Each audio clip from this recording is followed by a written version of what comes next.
tant que leader des jeunes, c'est un très bon message. Très bon message déjà parce qu'aujourd'hui, vous savez qu'il y a vraiment le conflit des générations. Aujourd'hui, les jeunes se disent capables de faire mieux les choses que les vieux. Les vieux aussi se disent non fatigués pour continuer à faire ce qu'ils font. Et je pense que c'est vraiment très important pour toutes les deux parties de comprendre ici que nous devons fédérer nos efforts pour qu'ensemble nous puissions réussir. Parce que l'essentiel, c'est de miser sur le développement intégral d'un pays ou de notre pays, parlons de nous en tant que République démocratique du Congo. Et ce n'est pas seulement une série de personnes qui va y parvenir. C'est-à-dire nous devons conjuguer les efforts ensemble. Il faut une franche collaboration. Les vieux doivent comprendre que les jeunes ont aussi des atouts et capacités qui peuvent apporter pour un plus. Nous aussi, en tant que jeunes, nous devons comprendre qu'il faut suivre les guides. Ensemble, nous conjuguons les efforts et nous allons réussir parce que c'est ce qui nous divise. Ce sont les intérêts égoïstes. Moi, j'appelle ça les intérêts égoïstes. Les vieux se disent « nous d'abord ». Les jeunes aussi se disent « on peut aussi ».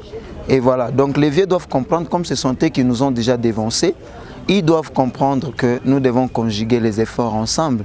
Et vous vous sentez fatigué, n'attendez pas une lettre de mise en retraite. Déclarez, soyons vraiment démocrates, déclarons de nous-mêmes que voilà, nous sommes fatigués, nous devons encadrer les jeunes. Moi j'ai toujours dit, aujourd'hui les vieux doivent constituer une école d'apprentissage pour les jeunes.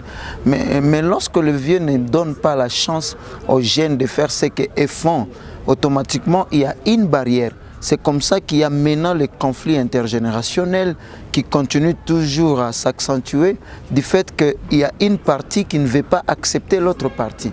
Mais moi je pense qu'avec ce thème, nous devons fédérer les efforts ensemble, nous devons conjuguer les efforts ensemble pour réussir parce que l'idéal c'est de voir notre Congo aller de l'avant. Parler de la manipulation de la jeunesse, qui sont auteurs de cette manipulation, c'est ces vieux.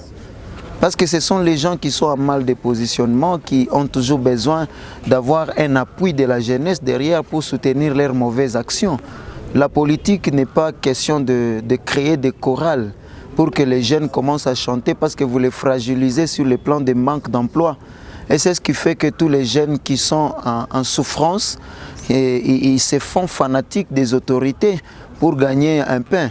Mais ils doivent comprendre qu'au lieu d'utiliser l'énergie physique des jeunes pour leur soutien, il faut aussi miser sur l'intellect parce qu'aujourd'hui nous avons beaucoup d'intellectuels en province et surtout pas seulement en province, dans les pays, je parle de mon pays, il y a beaucoup de jeunes intellectuels, il y a beaucoup de jeunes qui ont les esprits d'innovation. Moi je ne vois pas en cette période dire qu'il y a un vieux de 70 ans qui vient de créer une application sur internet que tout le monde utilise.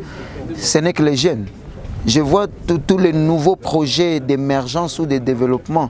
Ce sont des projets qui sont portés par la jeunesse. Alors ces vieux-là doivent comprendre que cette fois-ci, nous devons donner la chance à la jeunesse et ne pas manipuler la jeunesse, fragiliser les côtés emploi pour que les jeunes soient vos fanatiques.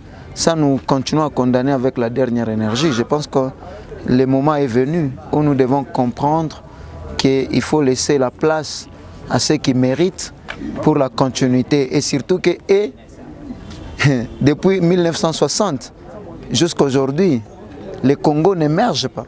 C'est qu'ils doivent comprendre que nous devons changer la classe pour donner la chance aussi à une nouvelle énergie de voir dans 10 ans, 20 ans, quoi serait le Congo.